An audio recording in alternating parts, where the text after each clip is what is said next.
কুমিল্লার দারোগাবাড়ি মাজার অতি পরিচিত একটি ধর্মীয় তীর্থস্থান। এই মাজারে প্রতিদিনই ছুটে যান ধর্মপ্রাণ মানুষ। প্রতি বছর মাঘ মাসের প্রথম জুম্মা রাতে অনুষ্ঠিত ওরসে হাজার হাজার ধর্মপ্রাণ মানুষের ঢল নামে। কিন্তু কেন? জনশ্রুতি আছে, যার কবরকে ঘিরে এই মাজার, সেই কবর অল্প কিছুদিন পর পাকা করার সময় দেখা যায় কবরে কোনো মরদেহ ছিল না, ছিল না কোনো হাড় বা গন্ধ, শুধুমাত্র পায়ের কাছে কাফনের এক টুকরো কাপড় দেখা গিয়েছিল। জীবিত অবস্থায় গায়বী নির্দেশে দুইজন অলি আল্লাহর জানাজায় ইমামতি করায় অলৌকিক ক্ষমতার অধিকারী হিসেবে তার খ্যাতি ছড়িয়ে পড়েছিল সর্বত্র। মৃত্যুর পরও জীবদ্দশার কথা সত্য প্রমাণিত হওয়ায় তার কেরামত কাহিনী দেশব্যাপী ছড়িয়ে পড়ে। সেই প্রখ্যাত ধর্মীয় সাধক আর কেউ নন, তিনি হজরত হাফেজ কারি মাওলানা আলহাজ শাহ আবদুল্লাহ গাজীপুরী রহমাতুল্লাহি আলাইহি।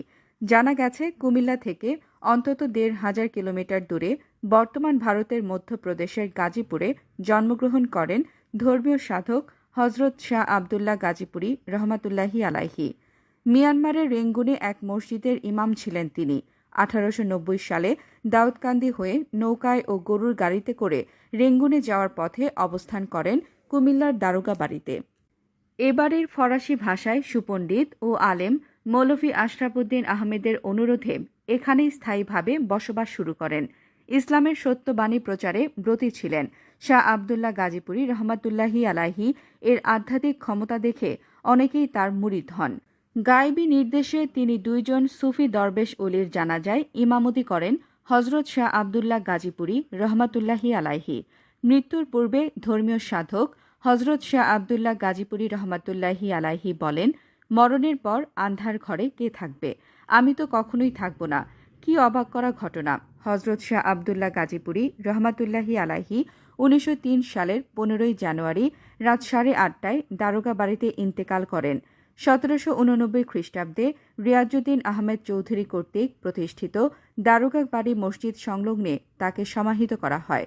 কবর দেওয়ার কিছুদিন পর রাজমিস্ত্রির চারিদিক পাকা করার জন্য মাটি কাটার সময় কবরের একটি কোণের মাটি ভেঙে যায়।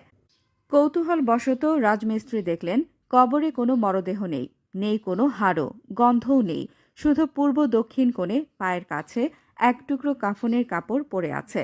এ খবর মুহূর্তে ছড়িয়ে পড়ে। বহু মানুষ তা দেখতে চায়। ধর্মীয় সাধক হজরত শাহপুরী রহমাতুল্লাহি আলাইহি বলেন, মাজার শরীফের যে সুড়ঙ্গ তা দিয়ে বুক পর্যন্ত ভিতরে গিয়ে দেখলাম, তাতে মরদেহ নেই, হাড় নেই, দুর্গন্ধও নেই। এই অলৌকিক ঘটনায় বোঝা গেল হজরত শাহ আবদুল্লাহ গাজীপুরী রহমাতুল্লাহি আলাইহি যা বলেছিলেন তাই হয়েছে। তিনি কবরে থাকবেন না, ছিলেনও না। এই প্রখ্যাত ধর্মীয় সাধক হজরত শাহ আবদুল্লাহ গাজীপুরী রহমাতুল্লাহি আলাইহিকে ঘিরে কুমিল্লা শহরে অবস্থিত দারোগাবাড়ি মাজার শরীফ ও মসজিদ, যা ধর্মীয় তীর্থস্থান হিসেবে পরিচিত। তার মাজার শরীফে প্রতি বছর ওরস উপলক্ষে হাজারো মানুষের ঢল নামে। কুমিল্লা শহরের কয়েকটি দৃষ্টিনন্দন প্রাচীন স্থাপনার মধ্যে অন্যতম দারোগাবাড়ি মসজিদ। এই মসজিদের সঙ্গে রয়েছে শাহ আবদুল্লাহ গাজীপুরী রহমাতুল্লাহি আলাইহি এর মাজার। ১২১৪ হিজরিতে মসজিদটি প্রতিষ্ঠা করেন স্থানীয় রিয়াজউদ্দিন আহমেদ চৌধুরী।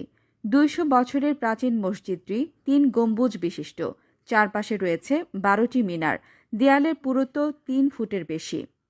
ঝুমন টিভি, কুমিল্লা।